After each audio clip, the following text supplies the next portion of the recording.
Bonjour, alors dans ce format court de vidéo, c'est une proposition de réponse en fait pour tous posée par un client récemment. Parce que les problématiques des uns concernent les autres quand on parle de neurotypie, en particulier de l'hypersensibilité et des hauts potentiels. Et là, ce qui m'a été soumis récemment, c'est un questionnement vraiment récurrent, propre à ces fonctionnements-là.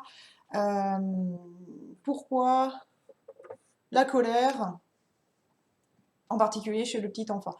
Pourquoi la colère avec des proportions et une propension à se répandre chez l'hypersensible et le petit enfant présentant un haut potentiel intellectuel et ou émotionnel.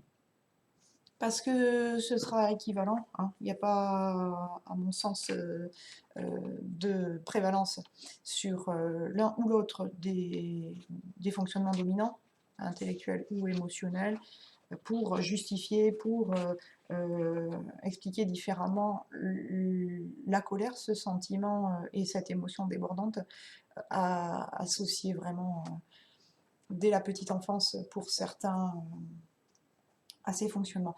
Alors, ce qui est moins souvent partagé, c'est l'intérêt de la réponse que je voulais vous proposer moi.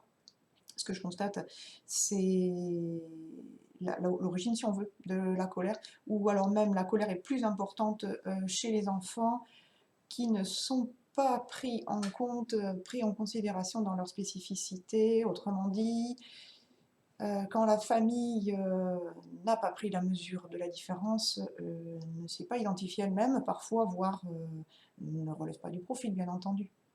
Cause légitime de non-identification chez l'enfant. Et alors, qu'est-ce qui se passe à ce moment-là? Le petit enfant, même en période préverbale, sans la parole, comprend, comprend bien sûr intuitivement d'une autre manière,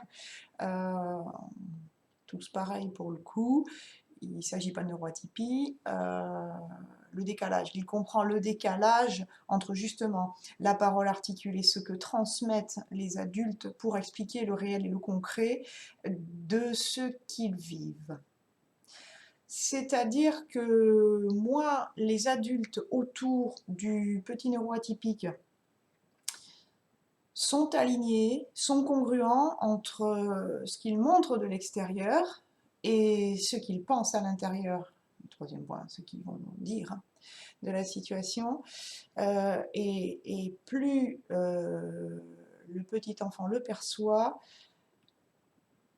en fait, il perçoit l'inauthenticité, en un sens, si on peut le dire comme ça. Et ça, c'est vraiment difficile parce que comment s'expliquer de la part des figures d'attachement d'abord, et ensuite principales et donc référents. Hein. De la part des référents, comment s'expliquer cette non-cohérence entre déjà le vrai et le faux self, quelque part. Hein. C'est-à-dire que le petit enfant perçoit bien qu'en dedans, le corps et les émotions parlent, évoquent autre chose, parlent d'autre chose que ce que les mots présentent. Ça, c'est une autre piste à vous soumettre sur la cause de la grande colère des hypersensibles et des hauts potentiels, et ce, très fréquemment dès la toute petite enfance. Bonne réflexion, bonne journée à votre service pour en parler plus largement, pour trouver des solutions à mettre en face, bien entendu, et la première étant de considérer sérieusement le fonctionnement. Bonne journée, à bientôt, quand le cœur vous enchante.